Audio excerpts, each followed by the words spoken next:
Pozdravljeni. Danes je na vrsti letos že 44. komentar novic. Poglejmo si skupaj, kaj se je zanimivega zgodilo, kot običajno v preteklih dneh.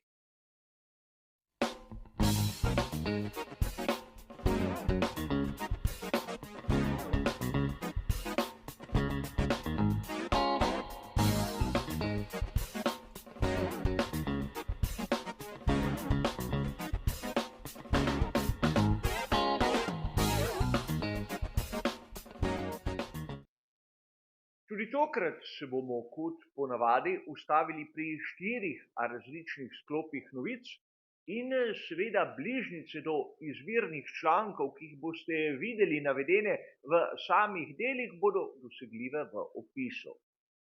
Kot že dobro veste, ko bo slika v barvah, pomeni, da navajamo vse tisto, kar piše v prej citiranih člankih.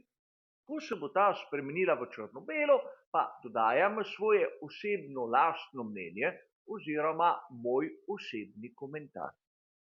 Tako, sedaj, ko smo še enkrat šli skozi pravila tega posebnega formata, je najbolje, da kar začnimo z prvim današnjim sklopom.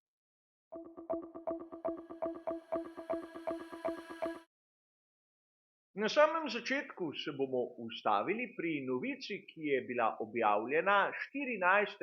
oktobra na italijanski verziji spletnega portala motorsport.com.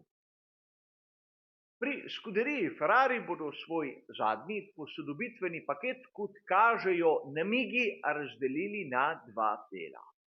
Kar se tiče prednjega aerodinamičnega stabilizatorja, bomo videli ekstremni profil na veliki nagradi Združenih držav Amerike. Posodobitve dna pa bodo prišle na vrsto naslednji teden na veliki nagradi Mehike. In tu bi lahko dejali, da smo dobili neko implicitno potrditev onega, kar smo govorili v prispevku o Ferrariju prihodnosti. Namreč izjemno pomembno je, da pravzaprav ta zadnji posodobitveni paket deluje. S tem, ko ga bodo morda razdelili na 2 enoti, bodo dobili pri skuderiji Ferrari tudi potrditev, ali določena komponenta deluje ali ne. Na veliki nagradi Združenih držav Amerike, kot dobro vemo, bo tudi prisoten format sprinta, torej le en prosti trening, ker bo v resnici malo časa, da bi razumeli, ali zadeve delujejo ali ne. In tudi mi, navdušenci, moramo biti pozorni na nekaj, kar je morda na prvi pogled malce nelogično. Namreč ni rečeno, da ukolikor deluje ena ali pa druga komponenta, da ti dve nekako tudi skupaj prinašajo tisti želeni rezultat. Zato je morda bolje iti postopoma in tako graditi praktično Ferrarija, ki bo prisoten na progah svetovnega prvenstva Formule 1 v naslednji sezoni. Seveda, treba je žrtvovati nekje rezultat in to se bo, kot kaže, zgodilo letos. A videli bomo skupaj. Sedaj si pa poglejmo, kaj sem pripravil v drugi današnji sklop.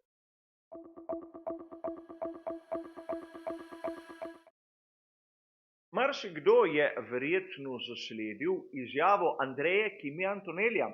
Ta je bila objavljena naprimer v angleškem jeziku na spletnem portalu RaceFans 14.10. in v njem lahko zasledimo, da je pravzaprav povzetek tistega, kar je Andrea Kimi Antonelli povedal za Gazzeto dello Sport 11.10. Kot zanimivost in obrobna novica velja poudariti, da sam Andrea Kimi Antonelli je povedal, da v mladosti je navijal za Ferrari, ampak logično, da sedaj, ko je podpisal za Mercedes, je pripadnik te ekipe. Videli bomo v prihodnosti, kaj se bo, če se bo spremenilo. Ampak bistveno bolj zanimivo je nekaj drugega. Namreč Andrea Kimi Antonelli si postavlja za glavni cilj sezone 2025 nekaj zmag na dirkah. In Verjeli ali ne, šel sem preverjati v obeh jezikih, kaj je nadebudni italijanski voznik dobesedno povedal. Ni uporabljal ednine, temveč množino. Torej, to, da bo zmagal enkrat, je že skoraj da samo po sebi umevno. Želi si več kot eno zmago, namreč ne italijanščina, ne angleščina, nimata dvojine. In zato je tu treba zadeve vzeti malce za rezervo. Mogoče mladega, komaj 18-letnega voznika je malce zaneslo. Izjemno težko je v prvi sezoni, ko kot novinec prideš v svet Formule 1, sploh doseči zmago. Ampak Andrea Kimi Antonelli je po drugi strani toliko prepričan vase, toliko samozavesten, da tudi verjame, da mu bo uspelo nekaj, kar smo videli naprimer pri Lewisu Hamiltonu. Ampak takrat Lewis Hamilton je prišel v izjemno konkurenčnega McLarena. Smo prepričani, da Mercedes dvojni V16, kot se bo verjetno imenoval, bo tudi na takem nivoju. In poleg tega v ekipi bo imel močnega konkurenta, govorimo o Georgeu Russellu. In tudi ta bi mu lahko preprečil pot do toliko željenih zmag in ne samo zmag. A seveda, tudi to bo ena iz zanimivih tem, o kateri bomo govorili v prihodnosti. Mi pa poglejmo tretji današnji sklop.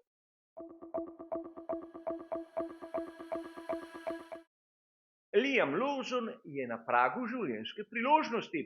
Vsaj tako lahko preberemo v naslovu članka, ki je bil objavljen na spletnem portalu znane italijanske revije Autosprint 15.10.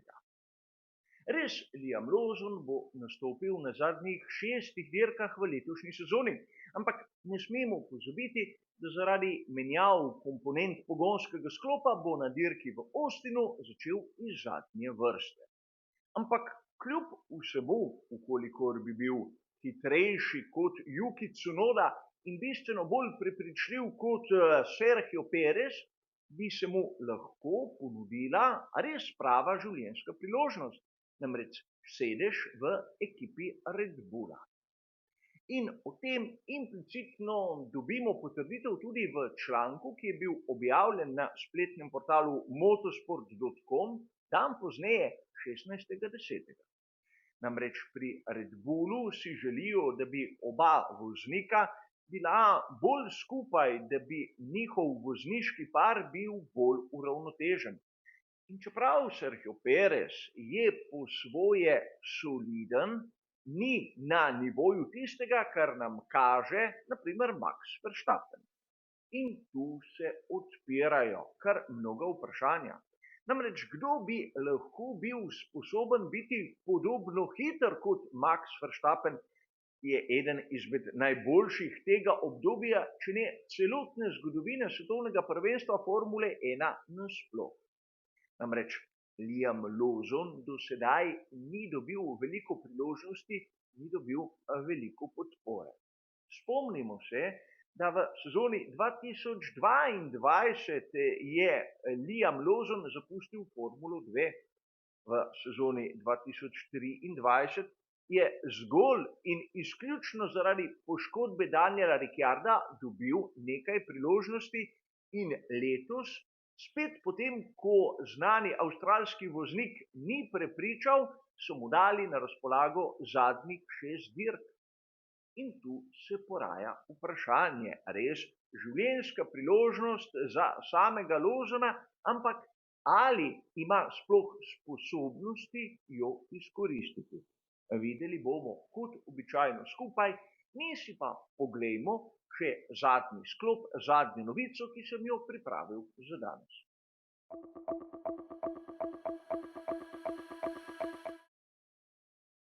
Za konec pa še tista običajno rahlo bolj ležerna novica, ki ni tako neposredno vezana na vse aktualno dogajanje v Formuli 1.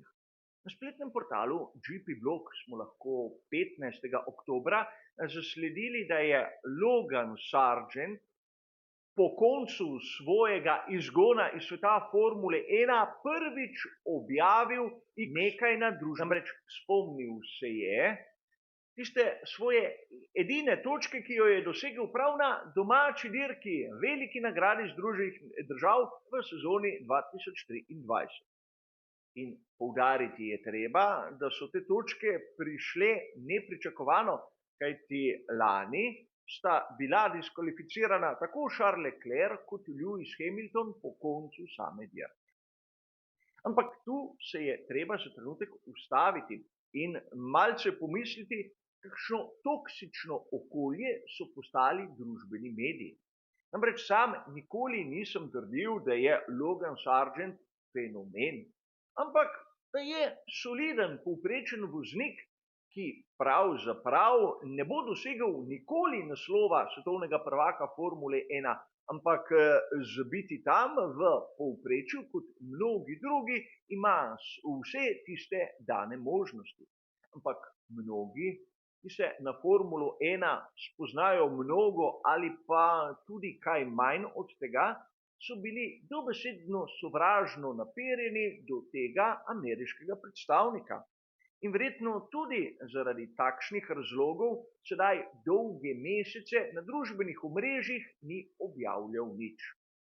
Seveda nisem eden izmed tistih, ki se naslajajo nad tem, kako Kelly Piquet objavlja slike iz skupnih počitnic z Maxom Verstappenom in podobne nebuloze. Ampak vseeno, rad bi videl, da tudi Logan Sargent se ne zapira vase in da praktično spregovori, če mu kaj leži na duši.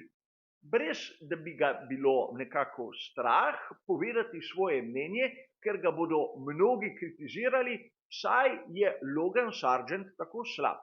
In zanimivo je to, da takšne kritike prihajajo iz ust tistih, ki nikoli niso sedeli v enosedežniku, ki pravzaprav nikoli se niso udeležili neke prave dirke, kaj šele, da bi jo zmagali.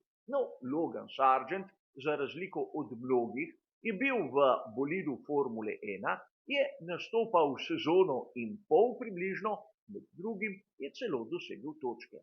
Nekaj, kar mi navdušenci moramo spoštovati in ne zaničevati. Ampak kot običajno moj pogled, moje mnenje o zadevi, ki je verjetno marsikomu ušla med prebiranjem rednih novic. Ampak tako, prišli smo do konca tudi tokratnega, letos že 44. komentarja. Hvala za vašo pozornost in nasvidenje.